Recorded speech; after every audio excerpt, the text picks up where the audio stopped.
James, this is yet another one of those moments where when they're hanging up your jersey or maybe going to the hall, they're going to roll that Dame time capsule, and this is one of them. So where does this one rank up with the all-time classic Damian Lillard moments? You said, where does this rank?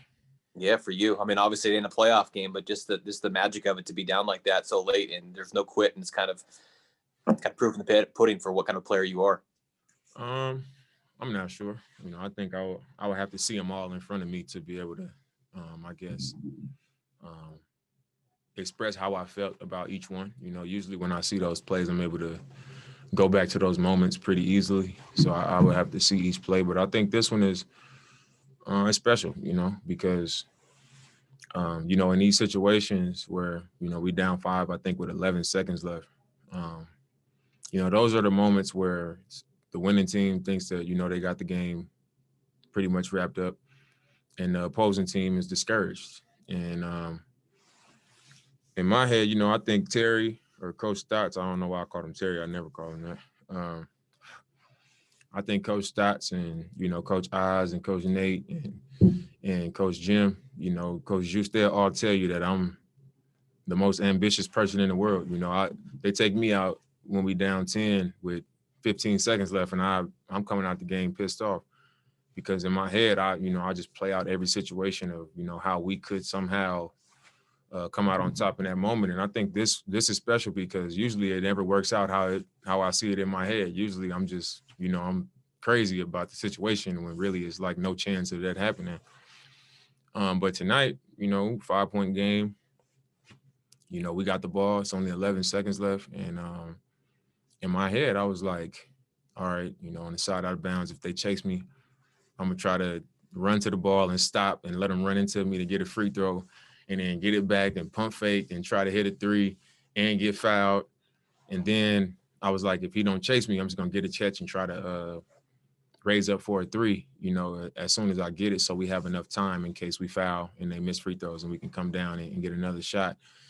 But once, GT got the jump ball, we've been talking about that, over the last couple of games. Like, if we down before we foul, go for a jump ball, try to tie him up first. And GT, his mind was working in that play. And once he went to the jump circle in my head, I was like, it's about to happen. Like, the ball going to end up in my hands. I ain't going to have much time. But, like, this is one of those ambitious moments that, like, that never happened. It never comes to life. But, this time it did. So I think because of that, this is going to be a special one. Next question is Orlando Sanchez, KGW. Dame, can you describe what that feeling is like to see the ball go through the net and you win the game, and obviously the celebration from the court to the locker room, and what it means to be able to come through for your team like that? It felt great. We've had some tough losses lately. We've been dealing with injuries and a lot of tough situations for our team, but we've continued to battle and stay together. And, we haven't made excuses. We haven't felt bad for ourselves. Each guy that's been put into the rotation that wasn't in the rotation before has stepped up and been ready to play. And without those guys, being prepared and having the mentality that they've had, we wouldn't be in the position for a game winner to happen, or to win any of these games. So I think our young guys and, Harry, Nas, Ant hadn't been playing a whole lot. They all deserve a lot of credit for, staying ready. And when this moment came, they've been able to help the team still compete, with chance to win games. Jason Quick, The Athletic. Hey, Dame, in your life, there's been a pretty common thread and one that we've seen kind of play out here in Portland, a common thread of don't doubt you, don't underestimate you, don't count you out. Yeah. Where did that start, and where does that come from?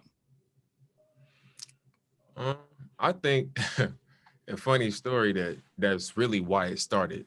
It started in my own family. And, that's the crazy thing. And I think that's why I always reference my upbringing and the kind of family that I come from, because, just the challenge, how competitive it is in my family. It could be something like a spelling bee, it could be anything. Like we compete to the death and it don't matter, and you held to a certain standard in my family where it's just like, you know, you're going to be built for, you know, the low moments. You're going to be built to handle the high moments properly, you know, and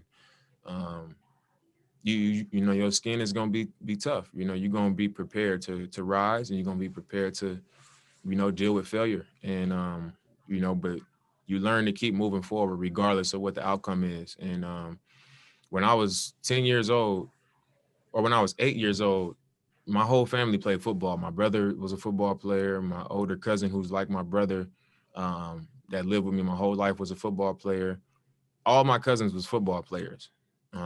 And basketball was like a secondary sport. You know, everybody could hoop, but like that wasn't the main sport for my family. My uncle was the coach of the team. And I was a basketball player.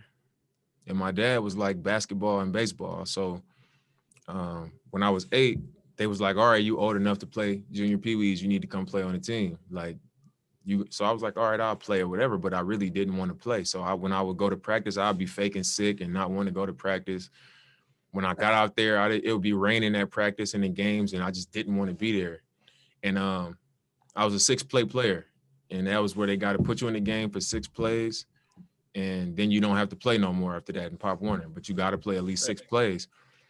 And after that, I quit. You know, after that one season when I was 8, I was like, I don't want to play no more. You know, my family was getting on me like, you scared. You don't want to get hit. You a 6-play player. And I remember me and my brother got bikes. You know, we had the Mongoose bikes, and we had plates on the front of them. And my brother had his football number on there. And I wanted to put a different number on there, but just because I was so bad, they made me put my football number on there, which was number 63. And I was the smallest dude on the team. And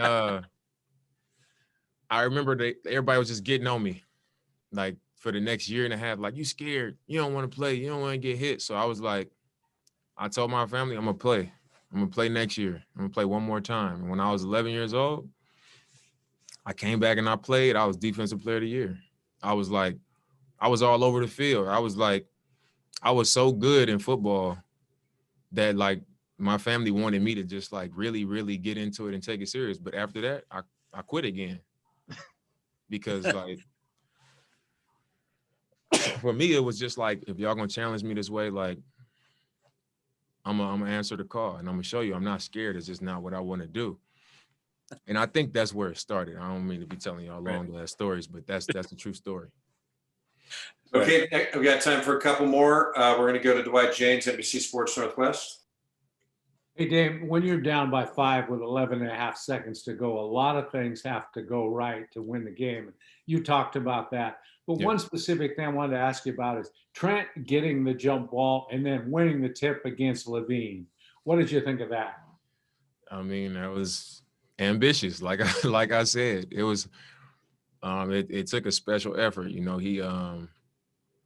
it's crazy because every time we get to the end of the game, I'm always going to the younger guys who are usually in the game because we want to, like, you know, go for a jump ball or have to work to try to deny passes in. So it's like Ant, me, Hoodie, you know, if CJ is healthy, it's CJ. But GT and Ant, you know, they've been out there. So I always tell them at the end of the game, before you go for the foul, try to tie them up for a jump ball. And I just say it over and over and over. And we say it in the huddles, go for the jump ball first. So for him to have the presence of mind in that situation to just do it and then go for the tip and win the tip against probably the most athletic player in the league, you know, those 2 plays were equally as important, you know, as a game winner, because without those plays, is no opportunity for it. Okay, last question, Casey Holdall, Trailblazers.com. Damian, obviously you always carry a huge burden on this team, even in the best of times. But right now, obviously, the team is shorthanded as they are. The situation you guys are in, you're on the road, kind of struggling to find any consistency. How would you describe your burden now with this team in terms of your responsibility and just how much you put on your own shoulders to go out and get it done? I think, you know, it's no secret that I have a lot of responsibility, you know, to get the job done. Especially with everything that we're dealing with as far as injuries. But I think the burden is not so much me scoring more points or having more assists or anything like that, even though I do have to step my game up in like certain moments. Like against Houston, I felt like I wasn't good enough down the stretch when we had a chance to win.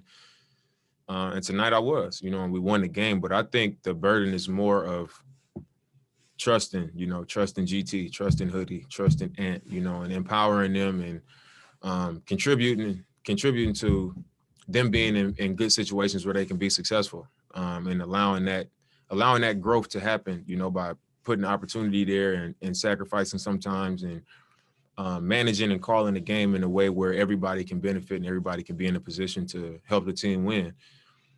Because sometimes, Terry's not going to always see what I see on the floor. He's not going to always, have the same confidence in something that I might see that I have confidence in it for a reason. So I think the burden is more of that, where as if we're a healthy team, I could say Nurk post up, and I could throw it to Nurk and cut through, and, Nurk can score on the block or make a play, or I can just go off the ball and CJ can have 35 or 40, So I think it's more of me managing the game more and, picking my spots, and also, empowering other guys and allowing other guys to have those moments so they can swim as well.